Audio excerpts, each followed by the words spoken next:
Morning, all y'all. It's another bad hair day. Um, Actually, it's laundry day. So if you hear clunking in the background, that's the washing machine. So anyway, one of my childhood heroes was Arnold Schwarzenegger, and it's not for all the reasons that you might think. My grandfather on my mom's side was from a little country called Slovenia, and in my teenage years, I'm a chronic, or was a chronic reader. I'm kind of a reader now. But I would learn about everything. I read everything. So anyway, I read about Arnold Schwarzenegger because he was kind of a fan. This is back in the 80s. And I found out he's from a little country called Styria. And the coolest thing, and a lot of people don't remember this or have paid attention to it, but he used to have a all-star spitting gap. That's what I call it, between his teeth, up and down. And well, I've got that too, so I made that connection. And well, as a teenager, I had one of my friends describe me as looking like a Holocaust victim. I was really skinny. I was 5'8" and about 119 pounds. But I was strong, as in worker strong. I had big shoulders, thick neck, big forearms, not so biceps, but I was still skinny.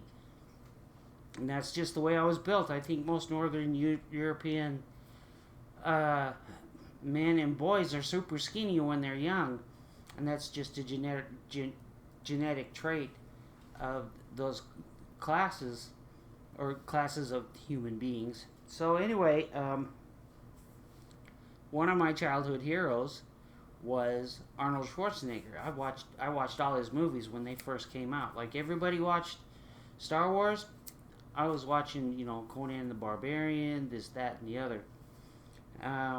So anyway, I wanted to be a bodybuilder, and not the way it kind of worked out is I was working at a food company called ARA in Salt Lake City, and one of my workmates was a bodybuilder. He's a Mexican guy who had zero body fat, big, huge, 16, 17 inch, I don't know, 18 inch. He was just built all the way around. Super cool guy. And, after working there for 2 or 3 years, I got to know him. And he had a buddy who was a bodybuilder too, but he had a trouble with body fat over his muscles. So he was big, but he couldn't eat. Well, he liked to eat, and the food was free where we worked. So I can't remember his name.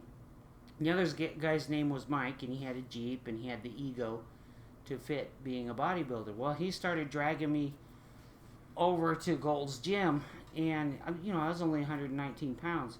Now, I could lift a bare small block Chevy cylinder block and put it on a shelf or on a table. Now, I mean, not over my head, but over a table. And the way I as a teenager, was a construction laborer for my mom's boyfriend for a long time. And so, hauling labor wheelbarrows with lots of concrete and stuff like that, you get strong. You get tendon strength, and you get all this other stuff. But I was still skinny. I mean, so anyway, when 14-inch forearms and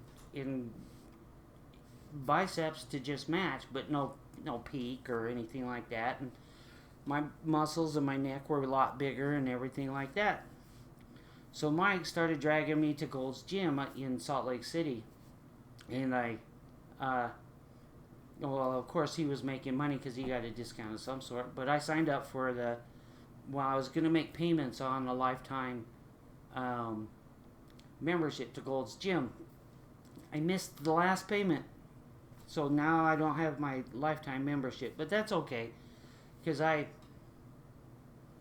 I kind of stopped working out after that, so it wasn't a big deal. Well, anyway, Mike was taking me to this gym, and he's a professional bodybuilder. I'm a skinny little, I don't know what they call him, weenie boy. You know, the skinny comic book type guy. So, but I'm strong. So anyway, he's taking me to the gym, and I'm doing his workout with him because he's dragging me along. And I did this for a couple of months. But I could eat tons of food and never gain weight. And so anyway, he was take me to this gym and work out. And oh man, he put me through one workout that my biceps were about 14 inches. And he put me, I had to follow him through his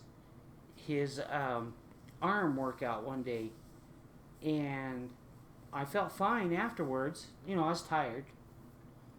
And then the next day, my biceps swelled up to 16 and a half inches. It started to get the sting for stretch marks. He worked me out so hard, and you know, my forearms didn't hurt. That was no problem. It was my biceps. Oh my gosh. I had to lay on my stomach and stretch out my arms. I didn't recover for about, I don't know, a week and a half after that workout. Well, I still kept going. I mean, it wasn't pain. It's just, well, it was pain, but not like, yeah, I can't get away from it. It was, I can't move. So anyway, I worked out with him. And then we had one time, he liked the women, and I was too shy because I'm, you know, skinny boy. So,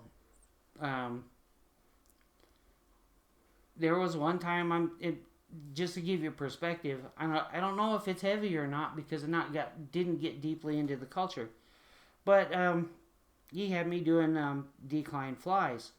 Well, I'm 119 pounds, and I'm doing decline flies with 35-pound dumbbells. And he's supposed to be my spotter, right? Well, this was the end of the day of the workout.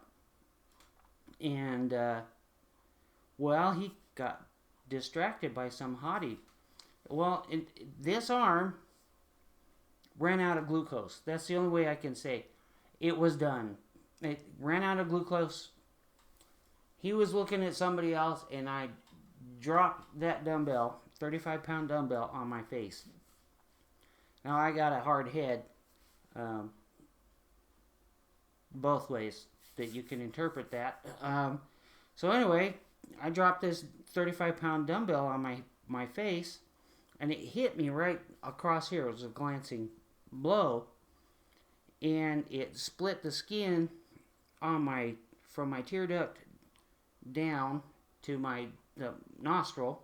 So I rolled over, and my palm was full of blood because it split the skin, and they were all freaking. The whole gym was freaked out over this. I'm like, I'm fine. It didn't knock me out or anything like that. It didn't really hurt, didn't break my nose or anything like that. But I don't know. After that, I kind of fizzled on working out because, well, I guess they say in the gym it's impossible not to drop a weight on your foot. Well, I dropped a weight on my face. But, and I wasn't angry with him or anything like that. I just wanted to work out and everything. And the attention I got from the other gym people, they're like, "Are you okay? Do you want to fill out any paperwork?" And I'm like, no, just, I was 17 or 18 years old. I don't know. It was between 16 and 19. So it's kind of a bummer. I'd like to get back into working out, but I screwed up my last payment on my lifetime membership with Gold's Gym. So, but I don't need another one. I've got plenty of gyms around here, and Gold's I'm way up north, and Gold's is down in Salt Lake City as far as I know.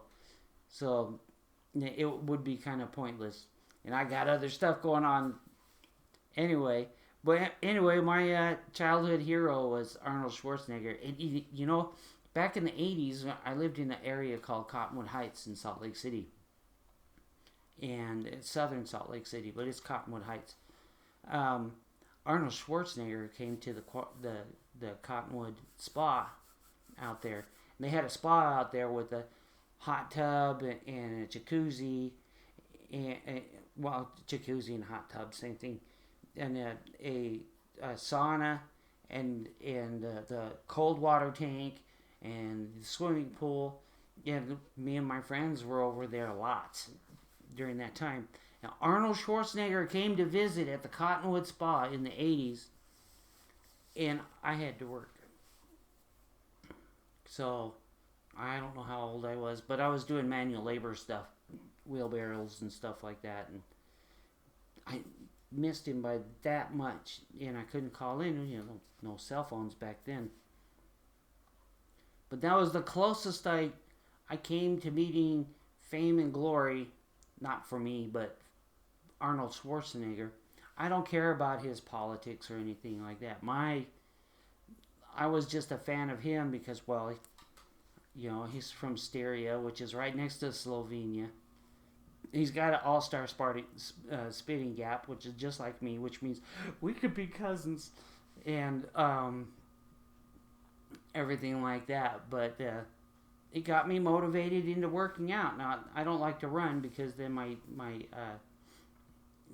Achilles tendons start to hurt like crazy. Now, I can walk for 30 miles, no problem, without even stopping. But, yeah, one of my heroes in the 80s was Arnold Schwarzenegger. I watched all his movies on the first day that he came out. So anyway, that's just the story, my bodybuilding story, when I thought I could go and work out and everything like that. It's just expensive to buy all those stuff, those supplements and everything like that, and you got to eat so much chicken and, you know, high protein foods and everything like that. It's expensive to do it, and I'm not the kind of person to stay focused on something like that so much, because I'm interested in everything. I got cars, I got this, that, and the other. So anyway, I'm starting to ramble, and Arnold Schwarzenegger, one of my childhood heroes, one of my few childhood heroes. I had some drag racing heroes, but those are other stories. So anyway, if you made it this far, thanks for watching, and have a good day. And tomorrow I go in for my foot doctor appointment, and I'm okay with it. I got lots of people around me supporting me, and well, there it is. Hasta la vista. Bye.